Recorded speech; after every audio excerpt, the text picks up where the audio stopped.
দর্শক দুটি লঞ্চের ভিতরে কিন্তু শুভরাজ 9 ফার্স্ট ট্রিপে বরিশাল ঘাট ত্যাগ করলো।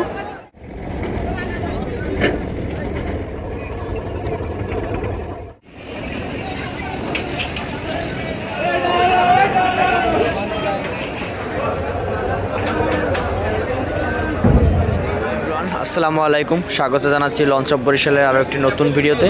স্বাগত জানাচ্ছি বরিশাল লঞ্চ ঘাট থেকে। আশা করি সবাই ভালো আছেন, সুস্থ আছেন। আজ 28 জুলাই বরিশাল থেকে আজ কী লঞ্চ যাচ্ছে সেটা দেখানোর চেষ্টা করবে এবং কী লঞ্চ আছে। তো দর্শক দেখতে পাচ্ছেন আজকে কিন্তু মাত্র দুটি লঞ্চ। প্রথম ট্রিপে আমরা দেখতে পাচ্ছি কিন্তু শুভরাজ 9 লঞ্চ এবং দ্বিতীয় ট্রিপে আছে পারাবাত 18 লঞ্চ। তো দর্শক আজকে অফিসিয়ালি বরিশাল থেকে কিন্তু মাত্র দুটি লঞ্চ, পারাবাত 18 এবং শুভরাজ 9, এবং আরও একটি লঞ্চ থাকার কথা যেটা ভায়া লঞ্চ চাঁদপুর ফতুল্লাগামী, সেটা কিন্তু আজকে সার্ভিসে নেই, যাত্রা বাতিল করেছে। যাত্রী চাপ আজকে কিন্তু বরিশাল ঘাটে খুবই কম, আপনারা দেখতেই পাচ্ছেন। তো যাত্রীর চাপ কম যারাও আছে তারা কিভাবে আজকে চাঁদপুর যাবে সেটা আপনাদেরকে দেখাবো।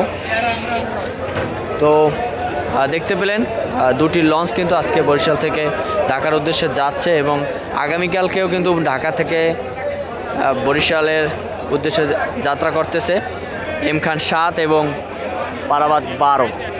তো আমরা একটু ঘুরে আসি, প্রথমে পারাবাত 18 থেকে দেখি পারাবাত 18তে কেমন যাত্রী অবস্থা। তো পারাবাত 18তে কিন্তু মাঝে মাঝে 250 টাকা ডেক ভাড়া হয়, সিঙ্গেল কেবিন 800 এবং ডাবল কেবিন 1600। দেখি আজকে কেমন। তো প্রবেশ করছি কিন্তু পারাবাত 18 লঞ্চের ভিতরে এবং ভিতরে ঢুকেই দেখতে পাচ্ছি আজকে কিন্তু কিছু বাইক দেখা যাচ্ছে, 2-3টা। এই বাইকের ভাড়াগুলো কিন্তু 300 থেকে 400, আবার অনেক সময় 500 টাকাও নিয়ে থাকে। তো যাচ্ছি পারাবাত 18 লঞ্চের ভিতরে। ডেক যাত্রী কিন্তু মোটামুটি একেবারে খারাপ না, যেহেতু দুটি লঞ্চ। না, ডেক ভাড়া কিন্তু 300 টাকা, সিঙ্গেল কেবিন 800 এবং ডাবল কেবিন নিচ্ছে 1600 টাকা। তো এই হচ্ছে পারাবাত 18 লঞ্চের মোটামুটি ডেক যাত্রী। দুটি লঞ্চ থাকার পরও কিন্তু আজকে যাত্রীর চাপ তেমন একটা নেই, আবহাওয়া কিন্তু ভালো না, মোটামুটি আবহাওয়া। তো এই বৈরী আবহাওয়ায় কিন্তু দুটি লঞ্চ, অনেক দিন পরে আমরা আসলে দুটি লঞ্চ দেখতে পাচ্ছি বরিশাল থেকে ঢাকা। তো দর্শক বের হয়ে যাচ্ছি পারাবাত 18 থেকে এবং এরপরে যাব আমরা শুভরাজ 9 লঞ্চের ভিতরে। দেখব শুভরাজ 9 লঞ্চে কেমন যাত্রী অবস্থা এবং কেমন ভাড়া। তো দর্শক যে যেখান থেকে আমাদের এই ভিডিওটি দেখছেন এবং বা যারা নতুন অডিয়েন্স আছেন তাদেরকে জানাই অসংখ্য ধন্যবাদ, এবং যারা নতুন আছেন তারা অবশ্যই আমাদের এই পেজটি অথবা চ্যানেলটি সাবস্ক্রাইব করে বা ফলো দিয়ে অবশ্যই পাশে থাকবেন। যদি কারো উপকার হয় বা কোনো আপডেট জানার ইচ্ছা থাকে তাহলে অবশ্যই কিন্তু কমেন্ট বক্সে জানাবেন। তো প্রবেশ করছি কিন্তু শুভরাজ 9 লঞ্চের ভিতরে।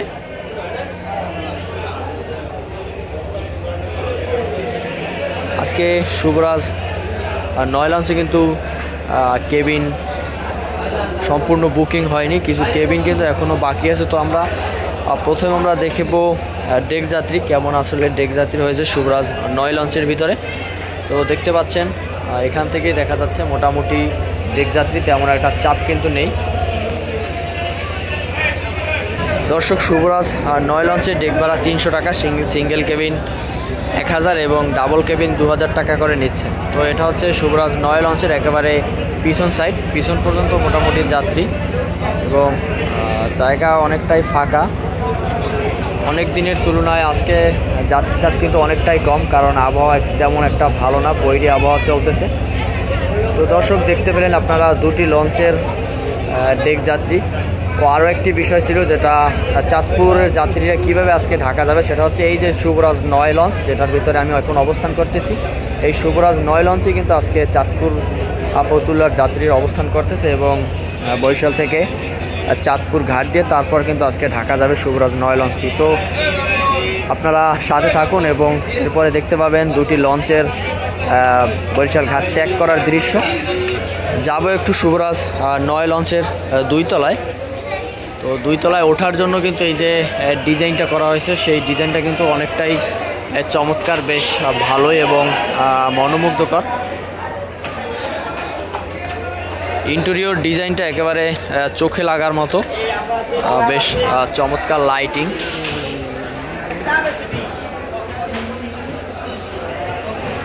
এই ডিজাইনটা আপনাদেরকে কেমন আকর্ষণীয় করে বা কেমন মুগ্ধ করে অবশ্যই সেটা আমাদের এই কমেন্ট বক্সে জানাতে পারেন যে আপনাদের কেমন। এই যে রিভার সাইডটাও বেশ চমৎকার, স্পেস অন্যান্য লঞ্চের তুলনায় একটু কম সাইডে, কিন্তু বেশ চমৎকার। দর্শক, আছে শুভরাজ 9 লঞ্চ এবং আমার সামনে আছে কিন্তু পারাবাত 18 লঞ্চ। পারাবাত 18 লঞ্চে মনে হচ্ছে আজকে শুভরাজ 9-এর থেকে যাত্রী কিন্তু মোটামুটি ভালোই।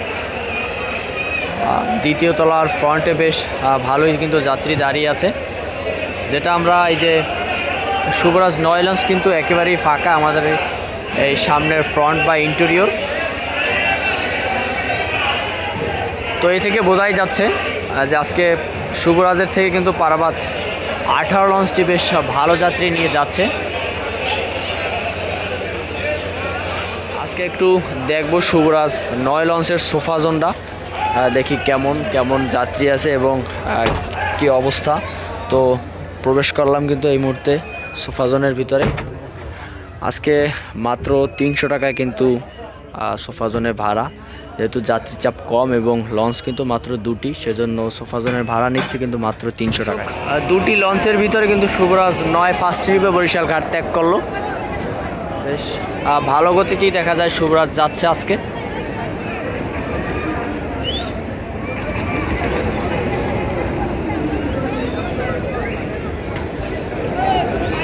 লঞ্চ ছিল 2টি, চাঁদপুরের লঞ্চও ছিল না, সেজন্য 2টি লঞ্চ মোটামুটি ভালোই যাত্রী পেয়েছে। আর শুভরাজ 9 লঞ্চে তো চাঁদপুরের যাত্রী আছেই।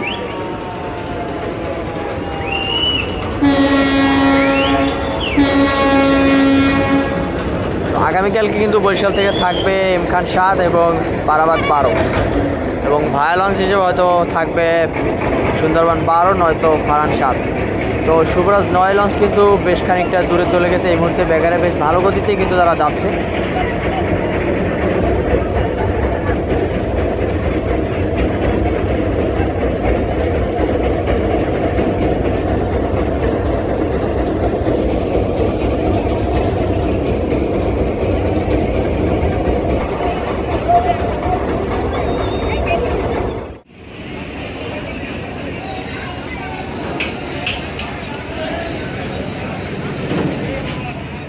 এই মুহূর্তে শুভরাজ 9 কিন্তু স্পিড বাড়িয়ে যাচ্ছে ঢাকামুখী, বেশ চমৎকার ইঞ্জিন তারা বাড়িয়েছে পাওয়ার ট্রিপে। ঠিক 9টা 20 মিনিটে বরিশাল ঘাট ত্যাগ করলো পারাবাত 18 লঞ্চটিও। দেখতে পাচ্ছি 2 তলায় এবং 3 তলায় মোটামুটি ভালোই যাত্রী।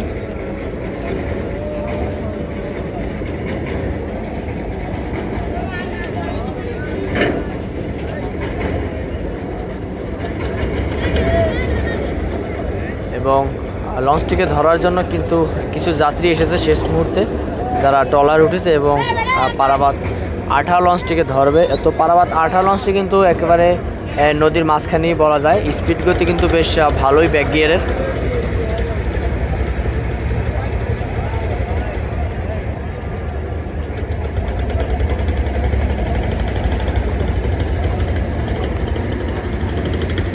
তো ট্রলারটি কিন্তু যাচ্ছে পারাবাত 18 লঞ্চটির কাছে। প্রায় আমরা এমন ঘটনা দেখি, লঞ্চ নদীর মাঝখানে শেষ মুহূর্তে কিছু যাত্রী আসে যারা এভাবে ট্রলার করে লঞ্চকে কিন্তু ধরার জন্য ট্রলারটিকে বেছে নেয়।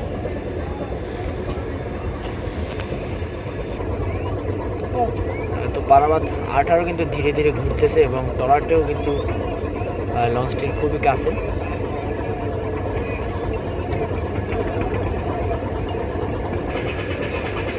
দর্শক, পারাবাত 18 লঞ্চটি কিন্তু মোটামুটি ইঞ্জিন বাড়িয়ে যাচ্ছে সামনের দিকে।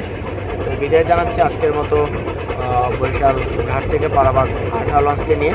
তো আশা করি ভালো থাকবেন, সুস্থ থাকবেন। আল্লাহ হাফেজ।